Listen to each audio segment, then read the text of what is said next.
Awas, tanggal 19 Juli itu waktunya untuk semua negara di dunia untuk menyetujui amandemen dari IHR. IHR adalah International Health Regulation. Itu adalah bukunya WHO di dalam meregulasi kesehatan internasional. Beberapa bulan yang lalu IHR amandemen sudah disetujui secara tidak sah dan batasnya adalah nanti tanggal 19 Juli. Kalau 19 Juli semua negara setuju, ya IHR akan berlangsung. Ini pesan untuk Pak Prabowo. Amandemen IHR ini sangat berbahaya untuk kedaulatan bangsa dan negara kita, Pak. Ini gandengannya dengan pandemic agreement. Ini aturan-aturan yang terperinci diatur di sini. Amandemen IHR yang akan disahkan besok tanggal 19, kecuali kita tidak setuju, isinya benar-benar merenggut kedaulatan bangsa kita untuk melindungi rakyatnya. Jadi Bapak tidak bisa melindungi rakyat Bapak kalau ada pandemi. Ada 10 hal kenapa banyak negara juga menolak. Satu, mereka merubah definisi. Definisi pandemik itu seperti apa, mereka rubah dengan seperti KLB. KLB biasa itu sudah boleh disebut pandemik. Epidemik juga disamakan dengan pandemik.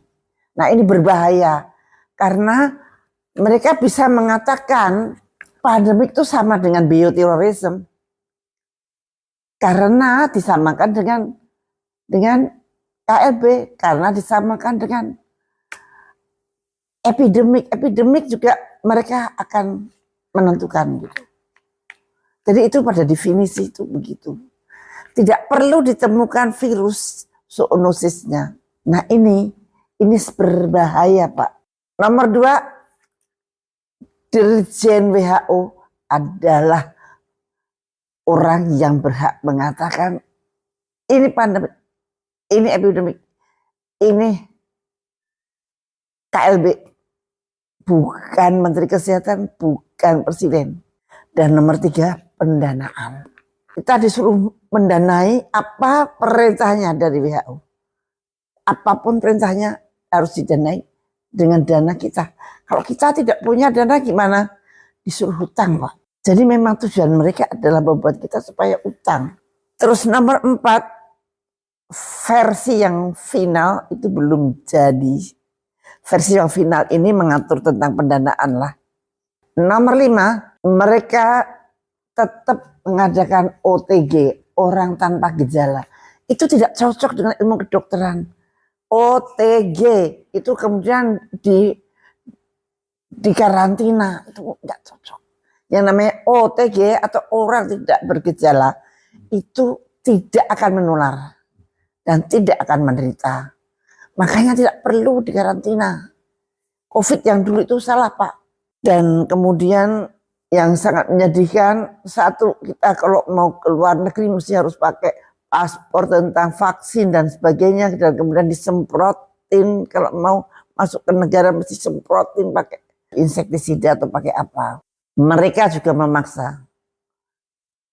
IHR amandemen ini di dalam pasalnya mereka memaksa agar negara membuat undang-undang nasional seperti apa yang diperintahkan oleh mereka. Kita mau undang-undang itu padahal harus dibuat karena keinginan rakyat loh, untuk kemaslahatan rakyat. Ini undang-undang disuruh oleh orang asing untuk dibuat di negara kita. Nah kita namanya apa? Tentang alkes, tentang obat-obatan, semua itu adalah domain mereka. Kita tidak boleh menentukan. Pokoknya obat apa yang harus diberikan pada rakyat itu perintah mereka. Apalagi mau pakai obat herbal Indonesia. Oh no way. Dan ini semua sudah ada aturan-aturannya di Omnibus Law Kesehatan. Jadi kita ini rakyat siapa? Kalau nanti ada epidemik, ada KLB, semua kekuasaan ada di tangan mereka. Pasal-pasalnya sudah jelas banget. Dan ini kita harus menolak. Kenapa menolak? Karena kedaulatan kita sudah terenggut sama sekali. Dan yang terakhir, amandemen IHR ini jelas tidak melindungi hak-hak asasi manusia yang paling private. Itu Pak Presiden, ini hanya di tangan Pak Presiden yang bisa membatalkan supaya kita tidak ikut IHR amandemen. Karena menteri kita sebagai wakil dari negara ini di WHO sana menyetujui, padahal nanti akibatnya sangat-sangat rumit urusannya. Dan yang paling dirugikan memang negara dan kemudian bangsanya. Jadi mudah-mudahan ini bisa didengarkan oleh siapapun, mudah-mudahan oleh pembuat kebijakan. Mudah-mudahan DPR juga memikirkan ini. Mudah-mudahan Pak Prabowo mendengarkan ini. Jangan mau disetir oleh kekuatan manapun juga ketika Bapak memimpin bangsa ini. Kami Pak rakyat ini sangat mengharapkan Bapak bisa melindungi seluruh bangsa Indonesia sesuai dengan preambul Undang-Undang Dasar 45 yang Bapak selalu dengung-dengungkan. Terima kasih.